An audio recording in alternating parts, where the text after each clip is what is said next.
Diamond degree ಕಾಲೇಜಿನಲ್ಲಿ 2020-21ನೇ ಸಾಲಿನ ಪ್ರವೇಶಗಳು ಪ್ರಾರಂಭ. ಇದೇ ಶಿಕ್ಷಣ ಸಂಸ್ಥೆಗೆ ಒಳಪಡುವ ಎಸ್ಎಸ್ ಮನಹಳ್ಳಿ ಪಿಯುಸಿ ಆರ್ಟ್ಸ್ ಮತ್ತು ಕಾಮರ್ಸ್ ಕ್ಲಾಸುಗಳ ಪ್ರವೇಶಗಳು ಪ್ರಾರಂಭ. ಡೈಮಂಡ್ ಇಂಗ್ಲಿಷ್ ಮೀಡಿಯಂ ಹೊಂದಿರುವ ಹೈಸ್ಕೂಲ್ ತರಗತಿಗಳ ಪ್ರವೇಶ ಪ್ರಾರಂಭ. ಅಷ್ಟೇ ಅಲ್ಲದೆ ಜಾಸ್ಮಿನ್ ಉರ್ದು ಮೀಡಿಯಂ ಹೈಸ್ಕೂಲ್ ತರಗತಿಗಳಿಗೂ ಕೂಡ ಪ್ರವೇಶಗಳು ಪ್ರಾರಂಭವಾಗಿವೆ. ಹಾಗೂ ಡೈಮಂಡ್ ಕನ್ನಡ ಪ್ರಾಥಮಿಕ ಶಾಲೆಯಲ್ಲಿ ತರಗತಿಗೆ ಪ್ರವೇಶ ಪ್ರಾರಂಭ. ಹಾಗೆ ನಮ್ಮ ಸಂಸ್ಥೆಯ ದಾನಿಶ್ ಉರ್ದು ಪ್ರಾಥಮಿಕ ಶಾಲೆಯಲ್ಲಿ ಉರ್ದು ಮೀಡಿಯಂ ತರಗತಿಗಳಿಗೆ 2020-21ನೇ ಸಾಲಿನ ಪ್ರವೇಶ ಪ್ರಾರಂಭವಾಗಿವೆ. ಆತ್ಮೀಯ ಪಾಲಕರೇ, ಮನೆಯಲ್ಲೇ ಕೂತು ಆನ್ಲೈನ್ ಮೂಲಕ ಪ್ರವೇಶ ಪಡೆಯಬಹುದು. ತಮ್ಮ ಮಕ್ಕಳ ಉಜ್ವಲ ಭವಿಷ್ಯಕ್ಕಾಗಿ ಇಲ್ಲಿದೆ ಸದಾವಕಾಶ. ಪ್ರವೇಶ ಪಡೆಯುವ ಸ್ಥಳ diamond education society, Bharat gas ಹತ್ತಿರ, ಬಡಿಕಮಾನ್ ರಸ್ತೆ, ವಿಜಯಪುರ. ಹಾಗೂ ಶಾಲಾ ಸಂಸ್ಥೆಯ ಸ್ಥಳ diamond education society, Gunnapur road, Gandhinagar, Vijayapura.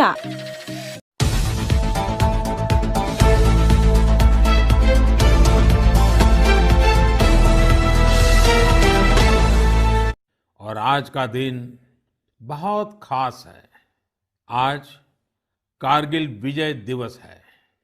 21 साल पहले आज के ही दिन कारगिल के युद्ध में हमारी सेना ने भारत की जीत का झंडा फहराया था। साथियों, कारगिल का युद्ध जिन परिस्थितियों में हुआ था वो भारत कभी नहीं भूल सकता। पाकिस्तान ने बड़े बड़े मंसूबे पालकर भारत की भूमि हथियाने और अपने यहाँ चल रहे आंतरिक कलह से ध्यान भटकाने को लेकर दुस्साहस किया था। भारत तब पाकिस्तान से अच्छे संबंधों के लिए प्रयासरत था, लेकिन कहा जाता है ना, बैरू अकारन सब काहू सौ, जो कर हित अनहित ताहू सौ।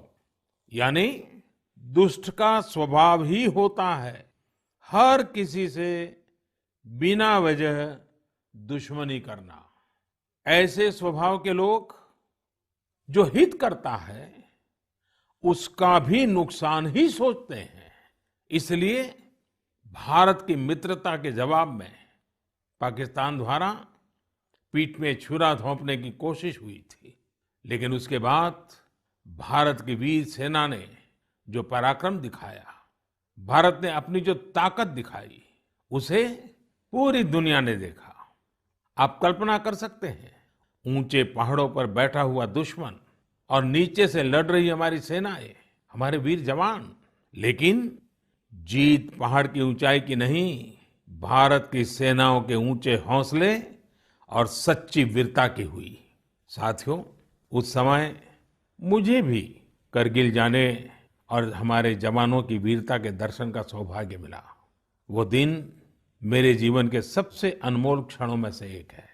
मैं देख रहा हूं कि आज देश भर में लोग कारगिल विजय को याद कर रहे हैं। सोशल मीडिया पर एक हैशटैग करेज इन करगिल के साथ लोग अपने वीरों को नमन कर रहे हैं। जो शहीद हुए हैं उन्हें श्रद्धांजलि दे रहे हैं। मैं आज सभी देशवासियों की तरफ से हमारे इन वीर जवानों के साथ साथ उन वीर माताओं को भी नमन करता हूं जिन्होंने मां भारती के सच्चे सपूतों को जन्म दिया। मेरा देश के नौजवानों से आग्रह है कि आज दिन भर कारगिल विजय से जुड़े हमारे जाबाजों की कहानियां, वीर माताओं के त्याग के बारे में एक दूसरे को बताएं, शेयर करें। मैं साथियों आपसे एक आग्रह करता हूं। आज एक वेबसाइट है www.gallantryawards.gov.in। आप उसको जरूर विजिट करें। वहां आपको हमारे वीर पराक्रमी योद्धाओं के बारे में, उनके पराक्रम के बारे में बहुत सारी जानकारियां प्राप्त होगी। और वो जानकारियां जब आप अपने साथियों के साथ चर्चा करेंगे, उनके लिए भी प्रेरणा का कारण बनेगी।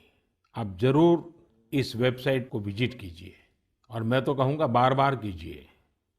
साथियों, कारगिल युद्ध के समय अटल जी ने लाल किले से जो कहा था वो आज भी हम सभी के लिए बहुत प्रासंगिक है। अटल जी ने तब देश को गांधी जी के एक मंत्र की याद दिलाई थी। महात्मा गांधी का मंत्र था कि यदि किसी को कभी कोई दुविधा हो कि उसे क्या करना क्या न करना, तो उसे भारत के सबसे गरीब और असहाय व्यक्ति के बारे में सोचना चाहिए। उसे ये सोचना चाहिए कि जो वो करने जा रहा है उससे उस व्यक्ति की भलाई होगी या नहीं होगी। गांधी जी के इस विचार से आगे बढ़कर अटल जी ने कहा था कि करगिल युद्ध ने हमें एक दूसरा मंत्र दिया है। ये मंत्र था, कोई महत्वपूर्ण निर्णय लेने से पहले हम ये सोचें कि क्या हमारा ये कदम उस सैनिक के सम्मान के अनुरूप है जिसने उन दुर्गम पहाड़ियों में अपने प्राणों की आहुति दी थी। आइए अटल जी की आवाज में ही उनकी इस भावना को हम सुने, समझे और समय की मांग है कि उसे स्वीकार करें। हम सभी को याद है कि गांधी जी ने हमें एक मंत्र दिया था। उन्होंने कहा था कि यदि कोई दुविधा हो कि तुम्हें क्या करना है तो तुम भारत के उस सबसे असहाय व्यक्ति के बारे में सोचो और स्वयं से पूछो कि क्या तुम जो करने जा रहे हो उससे उस व्यक्ति की भलाई होगी। कारगिल ने हमें दूसरा मंत्र दिया है, कोई महत्वपूर्ण निर्णय लेने से पहले हम ये सोचें कि क्या हमारा ये कदम उस सैनिक के सम्मान के अनुरूप है जिसने उन दुर्गम पहाड़ियों में अपने प्राणों की आहुति दी थी। साथियों, युद्ध की परिस्थिति में हम जो बात कहते हैं, करते हैं, उसका सीमा पर डटे सैनिक के मनोबल पर, उसके परिवार के मनोबल पर बहुत गहरा असर पड़ता है। ये बात हमें कभी भूलनी नहीं चाहिए और इसलिए हमारा आचार, हमारा व्यवहार, हमारी वाणी, हमारे बयान, हमारी मर्यादा, हमारे लक्ष्य, सभी कसौटी में ये जरूर रहना चाहिए कि हम जो कर रहे हैं, कह रहे हैं, उससे सैनिकों का मनोबल बढ़े, उनका सम्मान बढ़े। राष्ट्र सर्वोपरि का मंत्र लिए एकता के सूत्र में बंधे देशवासी हमारे सैनिकों की ताकत को कई हजार गुना बढ़ा देते हैं। हमारे यहाँ तो कहा गया है ना, संगे शक्ति कलो युगे। कभी कभी हम इस बात को समझे बिना सोशल मीडिया पर ऐसी चीजों को बढ़ावा दे देते हैं जो हमारे देश का बहुत नुकसान करती है। कभी कभी जिज्ञासावत फॉरवर्ड करते रहते हैं, पता है गलत है लेकिन करते रहते हैं। आजकल युद्ध केवल सीमाओं पर ही नहीं लड़े जाते हैं, देश में भी कई मोर्चों पर एक साथ लड़ा जाता है और हर एक देशवासी को उसमें अपनी भूमिका तय करनी होती है।